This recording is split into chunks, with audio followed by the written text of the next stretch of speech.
And welcome back, guys. Scarlet and Great, Ohio State football with Scarlet and Great on YouTube. Please subscribe if you can. We're looking for 1,000 subscribers so we can partner up with the YouTube partnership program, and we could do a free giveaway. That's what I really want to do. Do the free giveaway for the fans out there, for people who have been loyal to us, have been listening to us since the beginning.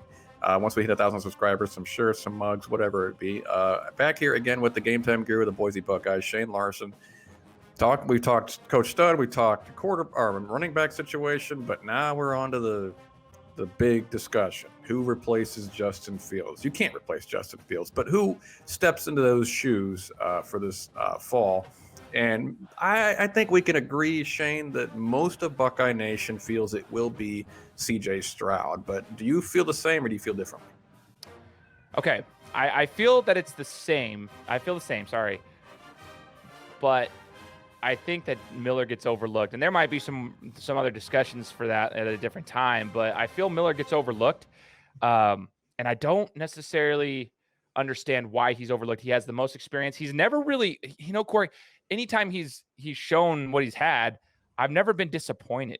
Like, he's always been able to manage the game. He never looked like he was out of sync to me anyways. I never thought Miller looked like he didn't know what he was doing. Like, and we have a small sample size of what he, like, I mean, it's very small. So, but anytime, he doesn't look like he's out of his element, so to speak. Yeah. So I think Stroud he has the athleticism advantage in my opinion, but as far as like skill set, as far as your arm and everything else, I think Miller's right there with him. So it's such a hard discussion for me, but I do believe Stroud, if he can execute and he can transfer what he did in high school, and then obviously last year being around with a team, understanding the speed of the game, if he can transfer that over here to this year to get the starting gig, he should win it, in my opinion.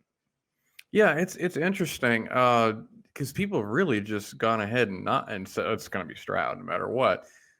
And I think I don't know how much that's based on internal information or if it's based on just what people think should happen. Because people tend to get starstruck and with the recruits, and they know Stroud took a meteoric rise from 3-star to 5-star late in his recruitment. And Jack, because of injuries and because he had a Swiss cheese offensive line at his high school, unfortunately took a little bit of a tumble in the ratings, went to a low 4-star, and he was borderline 5-star when we got him as a sophomore. And I think people look at that and say that meant that Jack regressed and wasn't as good, whereas CJ is on the way up. And I just kind of think to myself, you kind of look at the circumstances of each, and Jack really, unfortunately, got dealt a bad hand often because he'd be at the Elite 11 camp and strain his labrum and can't throw. And he couldn't really show off what he wanted to do. Offensive line, if you watch any of his senior highlights, holy smokes, that dude is set hut running for his life. It's like, forget it. But he also won a playoff game with that offensive line. And he also did it sometimes in the final seconds. He would will his team to a win. So I think people are discounting. I wonder, can we compare this to Haskins and Burrow necessarily? Or is it just, really it was Haskins' potential talent that kind of won out, because Burrow, from what I understood, kind of, I don't want to say outplayed Haskins in the spring, but he was right there with him. Do you think it's a matter of they're just going to go with who they feel has the higher ceiling, or do you think Stroud will just completely own the job by the end of spring? Ooh, those are two big questions to unpack here. The Burrow-Haskins situation, you're 100% right. For anybody who was paying attention to that, Burrow was right there with Haskins throughout that whole thing. And he broke his hand, if I'm not mistaken. I think it was a break, right? He did break his hand. Yeah, the year before he broke his hand. That's why he won the backup. That kind of pushed him down below, but he was right there with him in that offseason. Like, that's the thing, is he was right there with him. And I think they just had that in their mind, and it was a similar situation to get to my next point here. I think they thought Haskins had a higher ceiling, right? And obviously he was younger.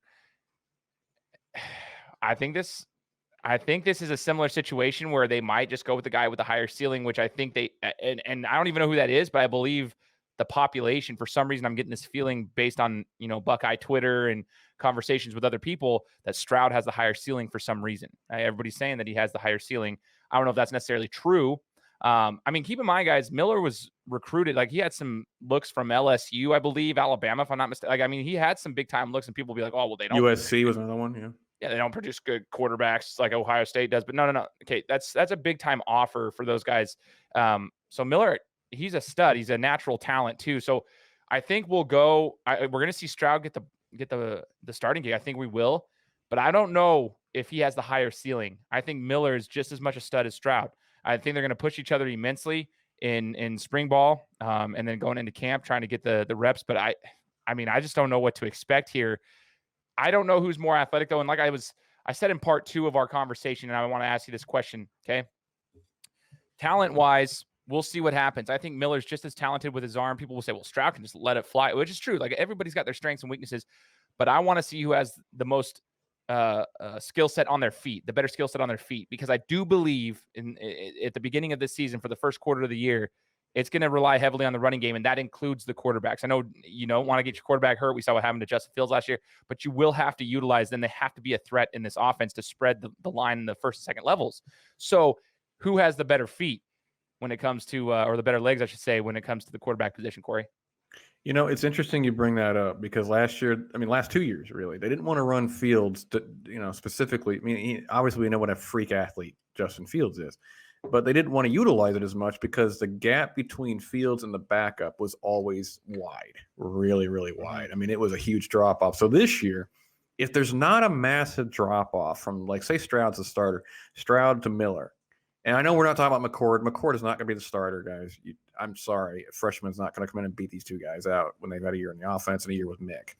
But McCord's going to be really good. People need to stop sleeping on him in the future. He's the future. He's going to be really good. But I mean, it's like the coach is like, you know what? We can run Stroud a little bit more because he doesn't quite have the entire playbook of the passing offense just yet. Like you said, first quarter of the season, first half, maybe. So we run him a little bit more to keep our offense dynamic, to keep it moving. And if he gets hurt, it's not a complete total. Now, you don't want your starter to ever get hurt, obviously. But if he gets hurt, it's not Justin Fields to Gunnar Hoke. It's not Justin Fields to a freshman CJ Stroud. It's redshirt freshman CJ Stroud to redshirt freshman Jack Miller, who have both shown like stud tendencies. So do you think that maybe play into their mind a little bit, like, hey, we can run a little bit more because we don't want to get the kid hurt, obviously, but we need to move the offense, and it's not a complete massive drop off. Totally. That's a great point. I want to know what you guys think too here on the show. Leave us a comment. I agree with you totally on that, Corey. I think the risk will be a little bit higher here with the run game because of that. I think they're very evenly balanced.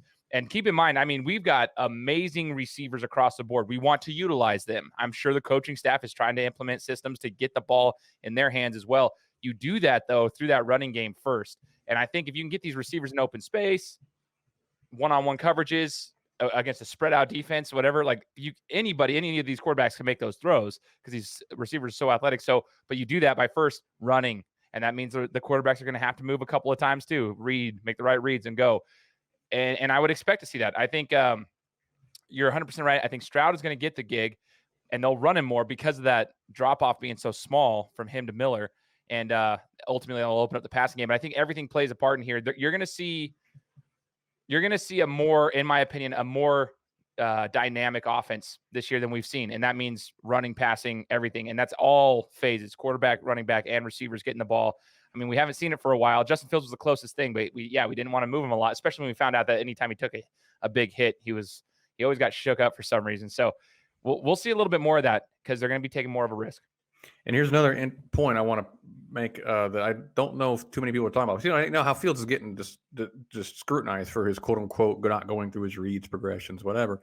I actually think this year you're going to see a shorter pass game, slants, hook, hitch routes, out routes, whatever, and make it those first one or two reads to make a quick decision for the quarterback to take it out of his head, because they're going to be getting used to the speed of the game, getting used to the playbook, getting used to actual live game action. So I think Ryan Day is going to do what he can to take the decisions out of the quarterback's head.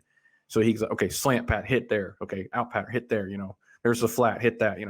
And ironically, we didn't do that as much with Fields because he could go through his reads, because he could look off the safety, because he knew and understood those nuances better than what these younger quarterbacks will. I just feel that Ryan Day will have a system in place, kind of like he did with Fields in his sophomore year, a little bit to kind of protect these young quarterbacks and their decision making, because you don't want them going there. Here's the full playbook. You screw up, you're benched. You know, you want to put them in a position to succeed. Do you think that's valid, or am I reaching there? No, I think Corey, you're spot on, man. That's going to be exactly what it is. And it might be frustrating for some Buckeyes fans because we're so used to Fields, right? And this is one of those situations where you don't realize what you had until it's gone. Kind of like, whatever. I was going to say ex-girlfriend, but most of my exes, I'm glad they're gone. But anyways, so especially now. Yeah, exactly. Now, so it's one of those situations, though. I think even the scouts are going to see that. They're going to be like, oh, man, maybe we were wrong about Justin Fields this whole time. He was making second and third reads on his passes, because we're going to see a lot of short passing games, swing passes, getting the ball in open space to these receivers. Bubble screens, yep, stuff like that. Exactly. That kind of stuff. I think we're going to see it. Don't get frustrated if you're a Buckeyes fan. There's a reason for that. But to that point, we'll also see more engagement from the running game with the quarterback as well as running back. So I think, the passing game is going to shorten up quite a bit. I think you're 100% spot on with that until they start to read the defense. Yeah. That might take 6-7 games. Well, I mean, that's what they did with Fields' sophomore year. They kind of started opening up the playbook as the season went on. So, okay, you're ready for this. You're ready for that. It's like in stages and levels, right? And they protected Fields brilliantly that whole season because he had a great season. And I think some of his downfalls this past year were more just trying to make plays happen where they weren't because of the shortage of games, trying to win the Heisman, that type of thing. But overall, Fields still played like a pro, So I just thought I just thought about that the other day. I was like, you know what? I bet you anything because they want, like you said, they want to utilize the receivers. And they can't do that the same way they did with Fields, with a young quarterback who doesn't have the full grasp of the college game like he did. So they're going to have to figure out ways to do it. You want to get Jackson Smith, Nick Jigba in the game. You want to get Olave and Wilson the ball quickly, let them do their work. These guys, not only, they're not 4.3 with Jalen Waddle speed. I get that, but they can make plays happen with the ball in their hands. Obviously, they're smooth enough to do that.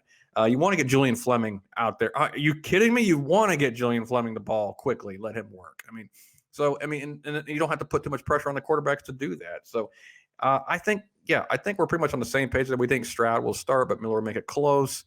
And it will be more running with the quarterback this year because there won't be such much of a drop off, and you'll see quick, shorter passes in the offense. It'll be a little bit different than what we're used to. I think we're pretty much on the same page there. Any last words, Shane? I think I'm just excited for Buckeye football, Corey. That's what I'm excited for, man. Oh, aren't we all? We got how many more months do we? 4 or 5 months still. Oh, jeez. Let's just pray for no more COVID outbreaks, so we have a season in jeopardy now. Let's pray for that. So we not only obviously for the bigger reason for people to be safe and happy and be able to live their lives, but on a fan level, let's pray for that so we can have a season again and have a full season this time. 100%, man. Let's go. And go Bucks. Give us some comments here, guys. Let us know who you think the starter is going to be and why. Give us some comments here, and we'll be interacting with you guys here as we continue to grow the channel. And don't forget, we want to get to 1,000 subscribers, like Corey said, so that we can do a giveaway with you guys at that point for some Scarlet and Great merch. Absolutely, guys. Thanks for tuning in. This has been a 3-parter about Coach Stud, the running backs and the quarterbacks with the Game Time Guru. Look him up. Shane, where can they find you, man? They got to know where your other channels are, man.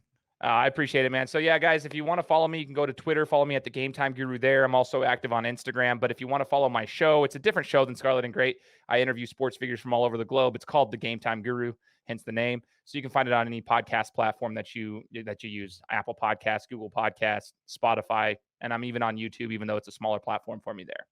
Absolutely. And our Twitter handles will be in the description. Please follow us on Twitter. Engage with us there. We like to discuss and conversate with all the fans.